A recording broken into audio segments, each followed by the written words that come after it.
Ajá. Listo, ahí está. Muy buenas tardes, yo soy Natalia Castro, como mencionó el doctor Giacomosi. El día de hoy les voy a hablar de malnutrición por exceso. Ese es el tema que vamos a tocar. Algunas generalidades, porque tocar este tema en un corto tiempo es bastante complejo. Así que vamos a hablar bastantes generalidades de lo que es la malnutrición por exceso, de cuáles son los puntos claves como para prevenirlo y más o menos en qué se enfoca el tratamiento nutricional, ¿ya?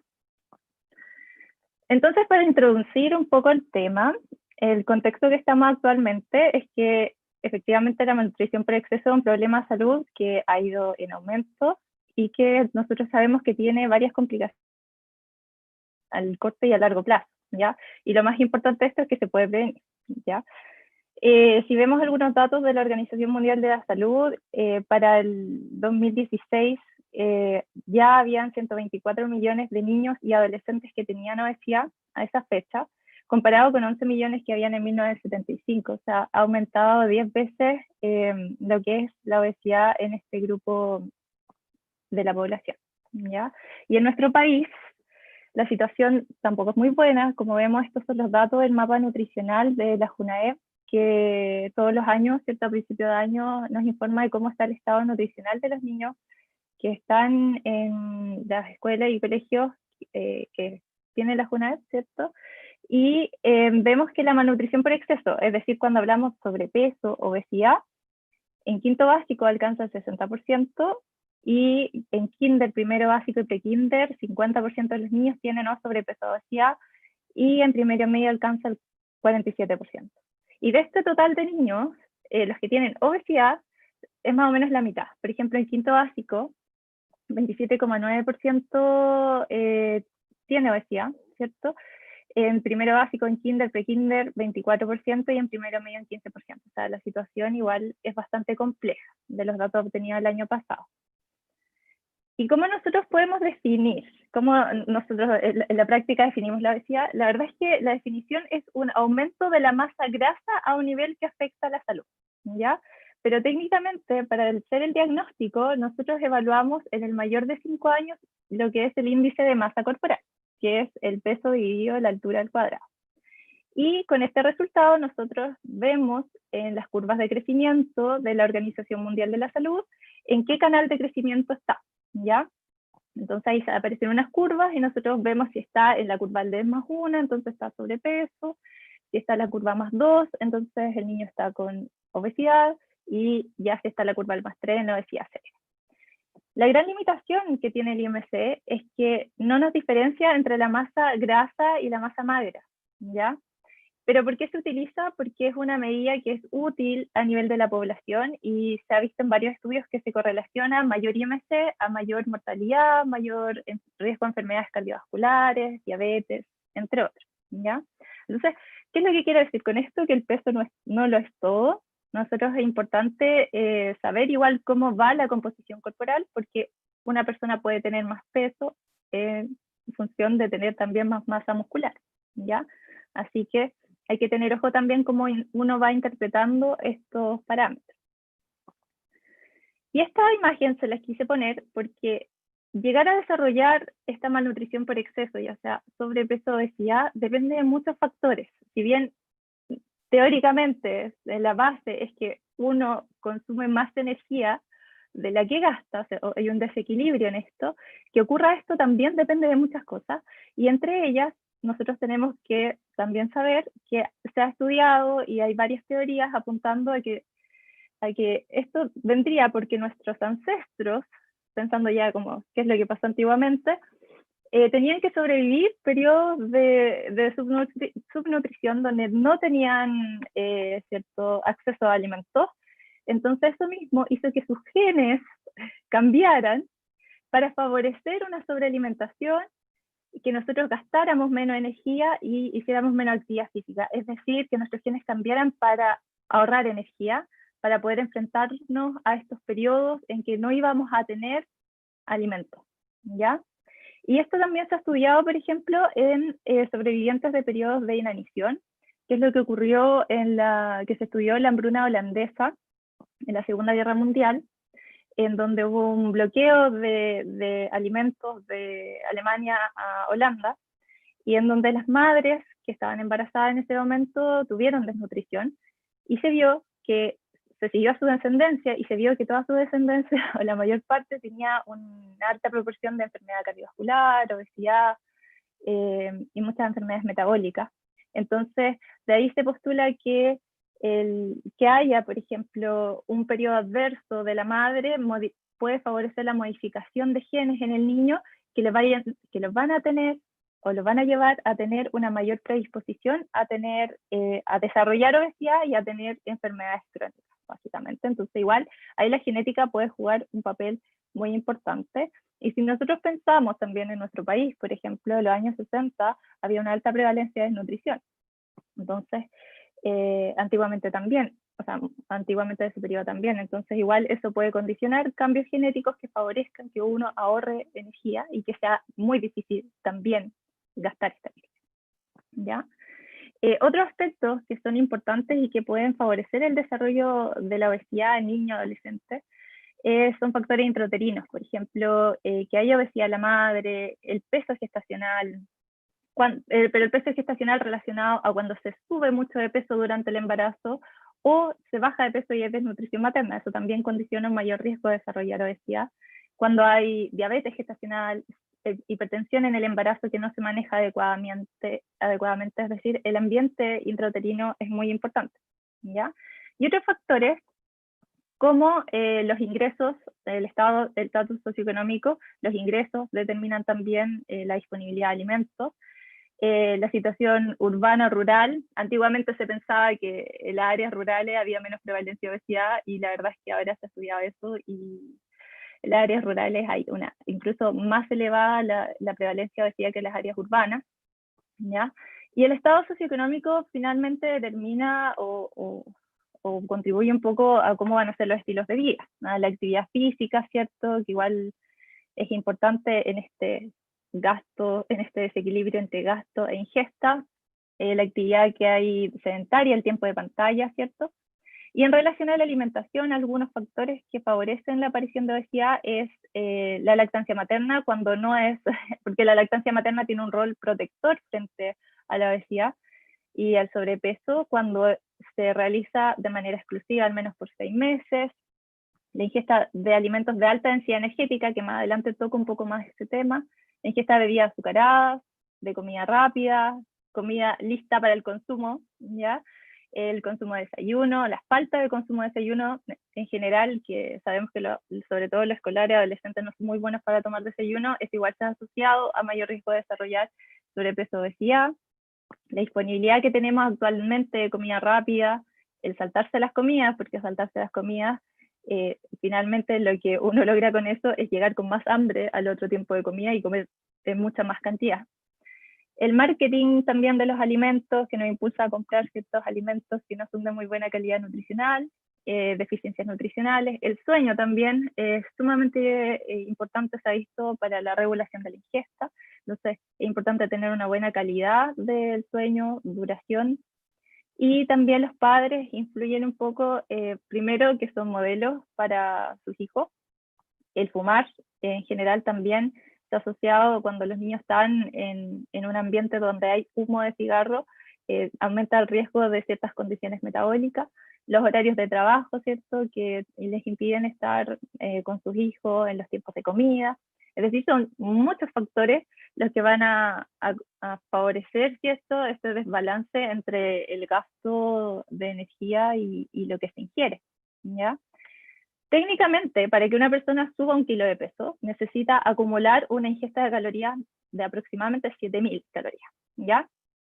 Eso no significa que yo en un día me voy a comer 7.000 calorías y voy a subir 1 kilo, sino que, por ejemplo, si yo un día me como 500 calorías extra, que no es tan difícil consumir 500 calorías extra a lo que necesito, por ejemplo, con un panayuya con mantequilla, queso y jamón, y si eso lo repito todos los días, adicional a lo que debería comer, por 2 semanas, voy a subir 1 kilo en esas 2 semanas, ¿ya? Entonces, incluso pueden ser pequeños balances energéticos positivos, o sea, consumir un día más 200, 300, 400 calorías, ya se van a ir acumulando en el tiempo y cuando yo acumule 7000 calorías, voy a subir un kilo, ¿ya? Esa es como la teoría del aumento de peso y de ese equilibrio, para entender un poco por qué uno va aumentando de peso también. O sea, son todos estos factores que van influyendo.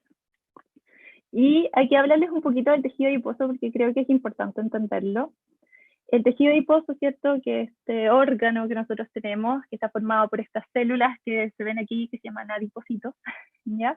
Nosotros tenemos distintos tipos de tejido adiposo. Está el tejido adiposo pardo, ¿ya? Que es el que está supraclavicularmente o entre las vértebras, y que finalmente su función más que nada es gastar energía y nos mantiene la temperatura corporal, ¿ya?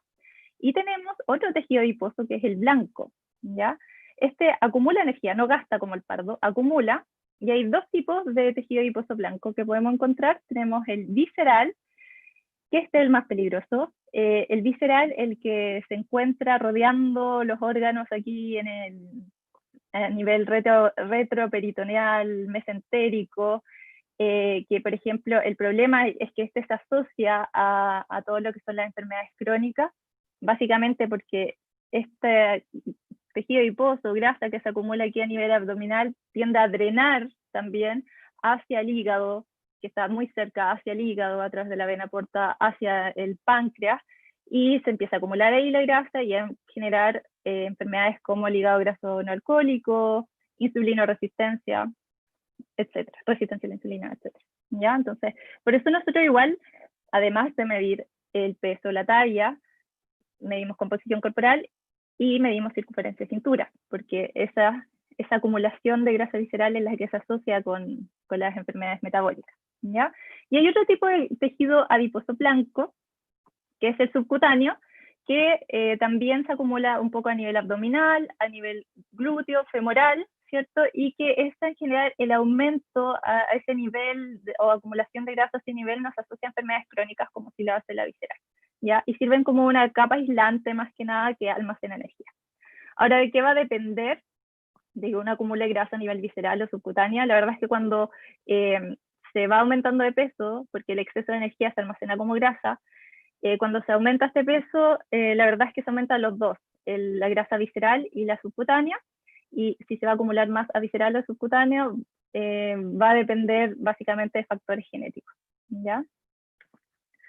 Entonces, el tejido adiposo aumenta para acumular esta excesiva cantidad de ingesta alimentaria, se va remodelando, va aumentando de tamaño este adipocito y va en los niños, a diferencia de los adultos, va aumentando el número de células de este tejido adiposo, aumenta en tamaño y aumenta en número.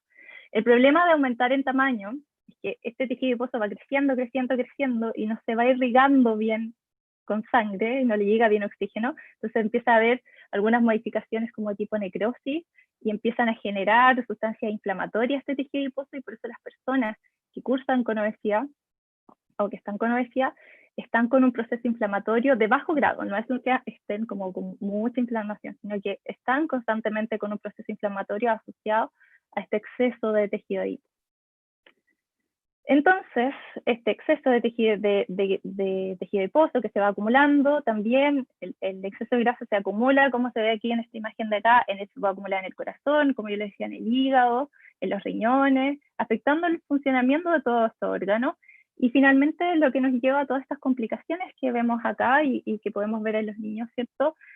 Complicaciones endocrinas como resistencia a la insulina, cuando hay mucho aumento de grasa corporal se puede iniciar la pubertad de forma más temprana, se adelanta, problemas cardiovasculares como lipidemia, hipertensión, como les mencionaba, cursan un proceso de inflamación crónica de bajo grado, ¿sí?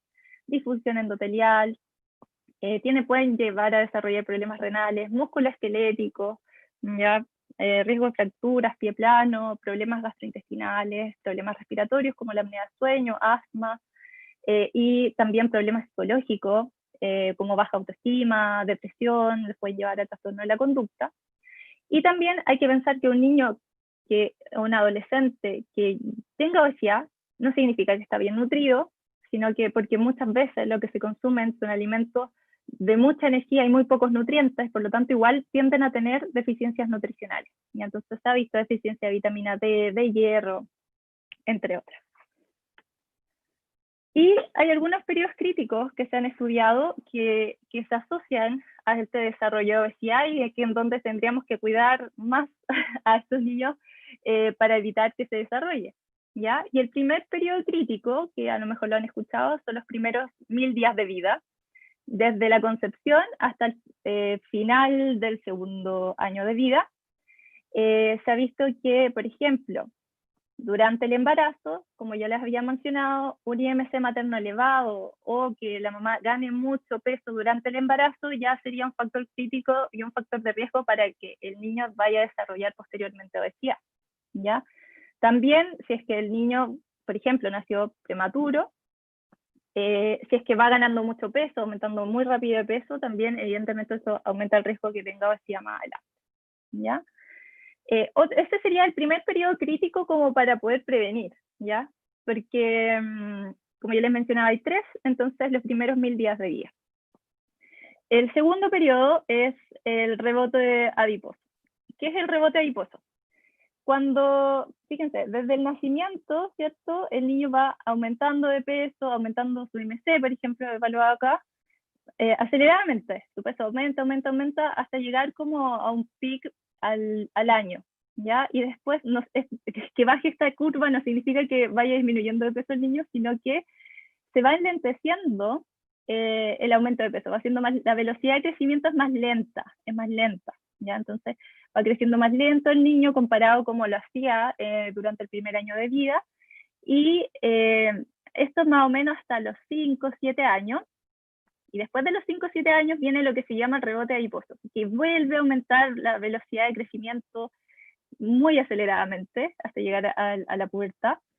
Y se ha visto que los niños que empiezan a aumentar antes de peso, antes de los 5 o 7 años, si su velocidad de crecimiento empieza aquí, antes, tienen mayor riesgo de tener obesidad en la adolescencia. Entonces, un periodo crítico también para ir evaluando cómo va la curva el niño sería entre los 3 y los 5 años, viendo que no vayan teniendo aumentos como muy rápidos de peso y teniendo un rebote adiposo antes de lo que deberían tener, ¿ya? Y el tercer periodo crítico, importante para la prevención, es la adolescencia, ¿ya? En donde evidentemente hay una ganancia de peso asociada al crecimiento, y hay que evitar que haya un desarrollo puberal muy temprano que muchas veces asocia a un aumento de la masa grasa, ¿ya?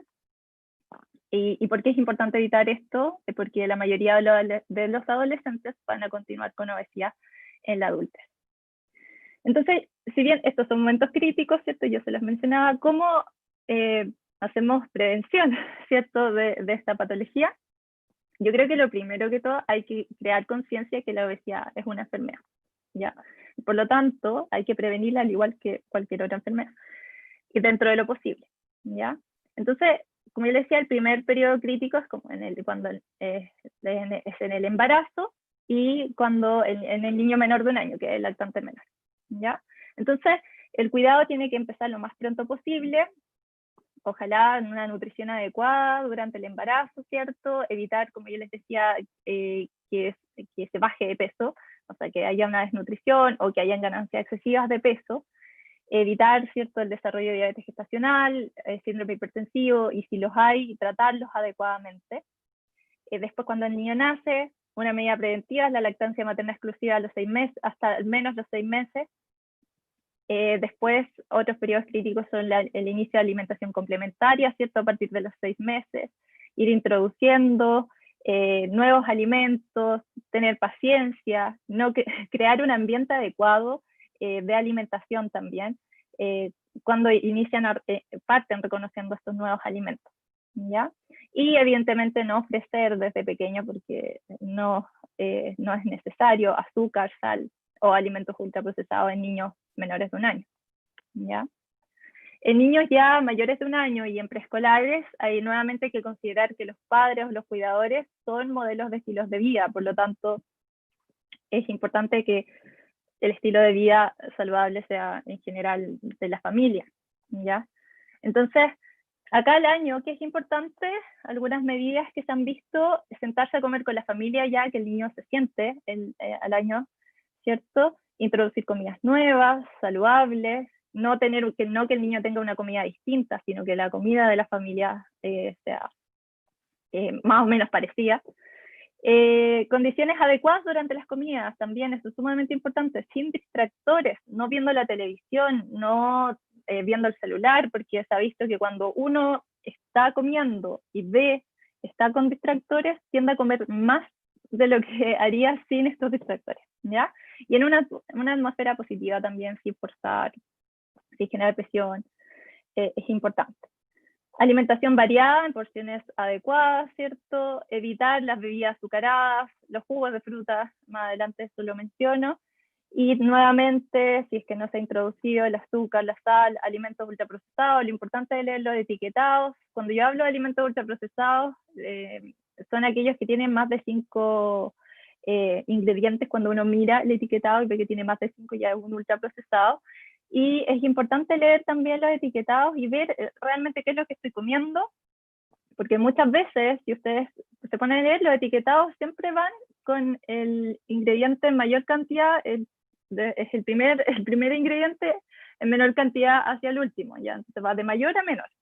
Entonces, si yo veo que estoy comiendo una galleta, que el primer ingrediente, por ejemplo, es azúcar, entonces estoy comiendo algo básicamente hecho de pura azúcar. Así que es sumamente importante leer los etiquetados. ¿Ya? Y esto acompañado de estilos de vida, de actividad física, hábitos adecuados de sueño. No se recomienda tener, por ejemplo, televisión en la pieza de los niños, reducir dentro de lo posible los tiempos de pantalla también, ¿ya? Y en escolares y adolescentes, algunas medidas para promoción y prevención. Nuevamente, los padres o los cuidadores son modelos de estilos de vida, por lo tanto es importante nunca olvidar eso. Y uno puede hablar directamente con los adolescentes y ellos van a entender la importancia de alimentarse adecuadamente, ¿ya? En alimentación, toda la familia nuevamente tiene que participar de tener una alimentación más saludable, lo mejor posible. Comer juntos, sin distractores, en un ambiente adecuado, una adecuada hidratación, con agua saborizada, evitar la bebida, los jugos de fruta, evitar alimentos de alta densidad energética y pobre calidad nutricional. Y aquí tengo un ejemplo. ¿A qué me refiero con alta densidad energética? Significa que en muy poquito volumen tienen alta cantidad de energía y pocos nutrientes, ¿ya? Entonces, por ejemplo, acá hay una porción de galletas, ¿ya? Que son 4 unidades, que son 36 gramos, que aportan 170 calorías, versus una manzana, que es de 100 gramos, que aporta 59 calorías. Entonces, evidentemente las galletas son de alta densidad energética y pobre calidad nutricional, a diferencia de una manzana, que me aporta de baja densidad energética, ¿cierto? Aporta muy poca energía y muchos nutrientes, ¿ya? A diferencia de las galletas. Entonces, es importante también ir evitando estos alimentos. Evitar los picoteos también, tener horarios adecuados, consumir desayuno, que también se ha visto como un factor protector frente a la obesidad, y todo acompañado de estilos de vida, higiene del sueño. También se menciona el relajo, si hayan momentos de relajo que no tengan que ver con pantalla, ¿ya? Actividad física, salían unas guías que, por ejemplo, para adolescentes se sugerían mínimo 10.000 a 12.000 pasos al día, ¿ya? Reducir los tiempos de pantalla y lo mismo no tener televisión en la pieza, porque igual esto puede afectar la calidad de sueño, ¿ya? Y acá esto son las guías alimentarias, que es lo que se recomienda según sean preescolares, escolares, adolescentes, esto del Ministerio de Salud. Pero aquí a grandes rasgos, por ejemplo, los lácteos importantes que sean 3 porciones al día, en las distintas edades, las verduras 2 platos, la fruta de los preescolares 2 unidades, en escolar y adolescente 3, los pescados, pollo, en general se recomiendan 2 veces a la semana, y en el preescolar y escolar una presa chica y aumentarla un poco en el adolescente. Legumbres 2 veces a la semana, un plato chico en el preescolar escolar, un plato ya más grande en el adolescente, huevos 2 a 3 veces a la semana, una unidad, todo lo que son cereales, un plato chico en el preescolar y escolar. Eso me refiero con porciones adecuadas a la edad, ¿ya? Y en el adolescente depende de si es una mujer, un plato mediano, un hombre hasta 2 platos, ¿ya? Entonces varía según el sexo y la edad. El pan diario, por ejemplo, aquí las recomendaciones para una mujer, ¿cierto? Preescolar, una unidad y media unidad más siempre en el hombre. Por ejemplo, en el escolar, la mujer una unidad y media y 2 en el hombre, y en el adolescente 2 unidades máximo en las mujeres y 2 y media en el hombre, ¿ya? Y el aceite y las grasas que igual son importantes, no hay que tenerle miedo. El aceite, por ejemplo, vegetal, que nos aporta ácidos grasos que son importantes, algunas vitaminas, así que no hay que tenerle miedo cuando son aceites como vegetales, a menos que uno los fría, porque ahí si los fríe se echan a perder, ¿ya? Y algo cortito acerca del tratamiento. El tratamiento es individualizado y es importante que cuando se llega a tener en los adolescentes o en los escolares, preescolares, sobrepeso, sí es importante que puedan acceder a un tratamiento, ¿ya? Individualizado, esto es personalizado y idealmente con un equipo multidisciplinario. El objetivo es mejorar a largo plazo la salud a través de estilos de vida saludables permanentes. El objetivo, como se ve, no dice peso en ninguna parte, es decir, el objetivo siempre va enfocado a generar cambios de estilos de vida, ¿ya? Y es indispensable que se incluya a la familia, porque si solamente se trata al escolar, al adolescente, no vamos a tener ningún resultado, ¿ya? Y al tener estos hábitos saludables, eventualmente vamos a tener mejora en el peso, ¿ya? Ahora, no todos los niños van a requerir perder peso, algunos van a requerir mantenerlo, eso es individualizado, ¿ya? Pero lo importante dentro de los tratamientos siempre es lograr una buena salud emocional y por lo mismo no hablar mucho del peso para evitar generar problemas con la imagen corporal, la autoestima. Y finalmente con esto vamos a mejorar las condiciones médicas. Y de hecho, con bajas pequeñas en el índice de masa corporal de 0,5, 0,25, ya se ha visto mejora en el riesgo cardiometabólico. Incluso mantener el peso ya puede ser apropiado, ¿ya? Como meta. Y bueno, cuando nosotros hacemos el tratamiento nutricional, lo que buscamos siempre es preservar la masa muscular, mantener un crecimiento y desarrollo, por eso es indispensable que se acuda a un profesional para evitar tener algunos problemas con el crecimiento, si es que hay dietas muy restrictivas. Por eso nosotros no trabajamos con dietas, nosotros lo que hacemos es educar, como dice, hacer una reeducación alimentaria para generar cambios de estilos de vida que permanezcan en el tiempo. Ya mejoramos la calidad de los alimentos y en general, además de la alimentación, es importante que se hagan modificaciones en lo que es otros aspectos de vida saludable, como actividad física, vida en familia, evitar las adicciones, los horarios de sueño suficientes, evitar el sedentarismo y no afectar emocionalmente al niño, no andar pensando todo el tiempo, es que hay que bajar de peso. No, ese no es el objetivo. No hay que enfocarse en el peso corporal. Y no hay que hablar mucho de peso corporal porque esto puede traer consecuencias graves también en los niños, niñas y adolescentes, ¿ya?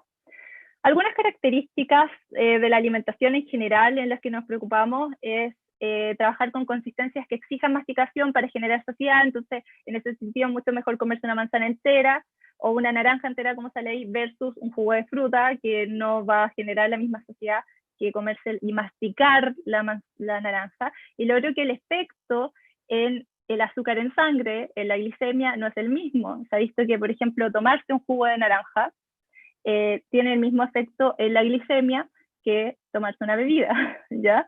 Entonces, hay que tener ojo con esto. No significa que no se pueda tomar nunca jugo de naranja. Igual, como les decía, es muy personal, depende de cada niño quién se recomienda, cuántas veces, etc.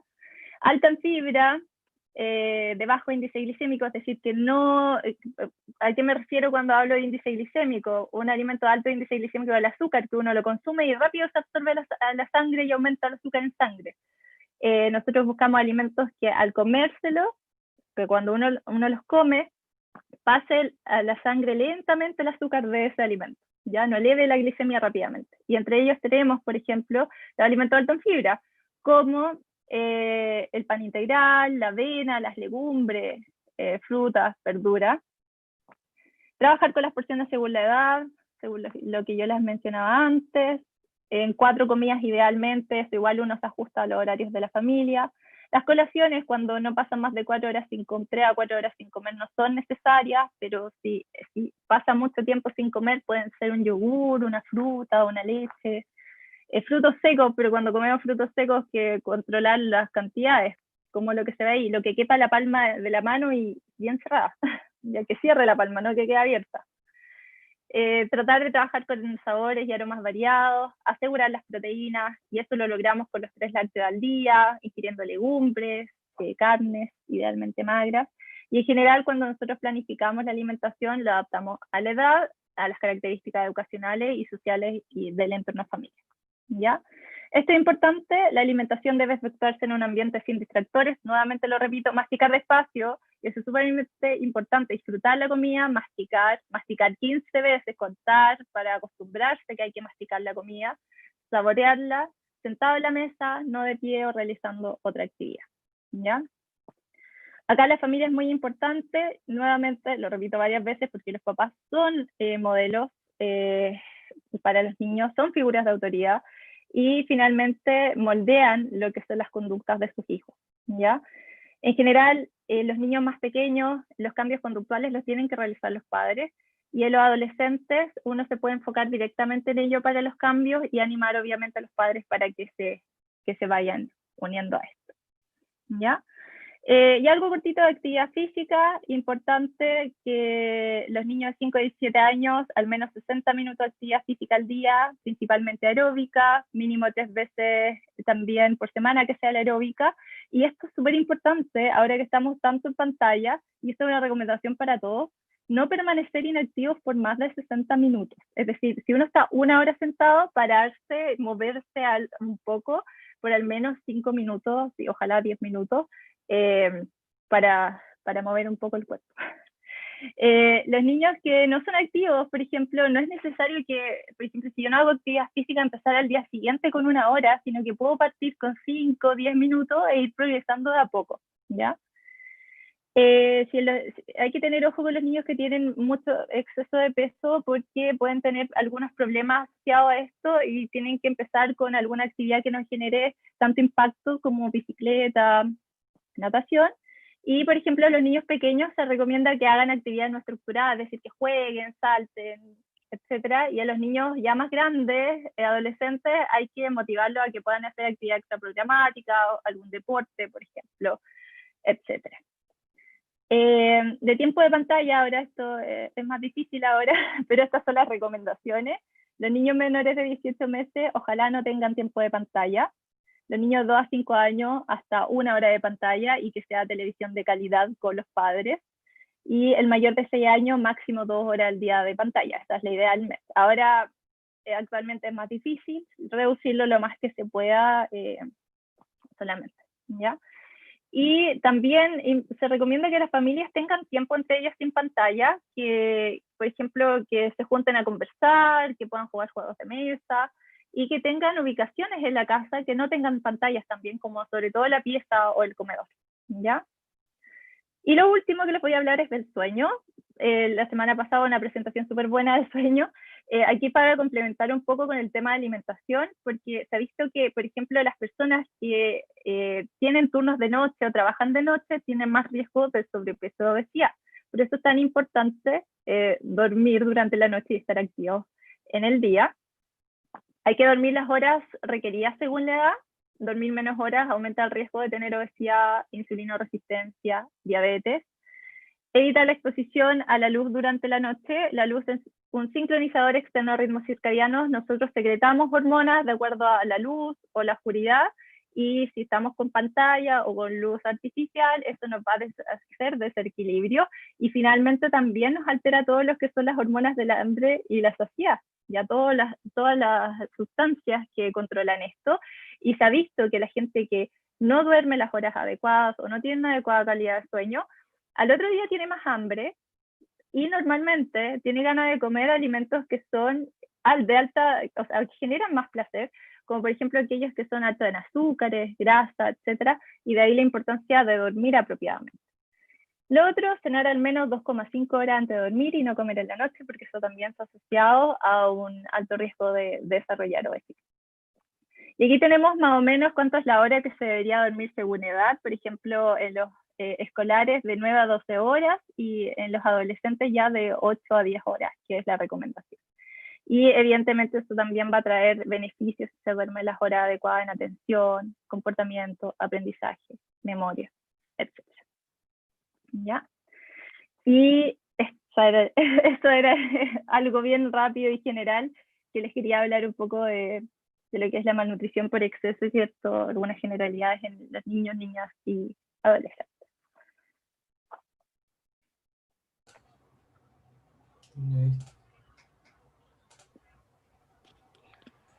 ¿Puedes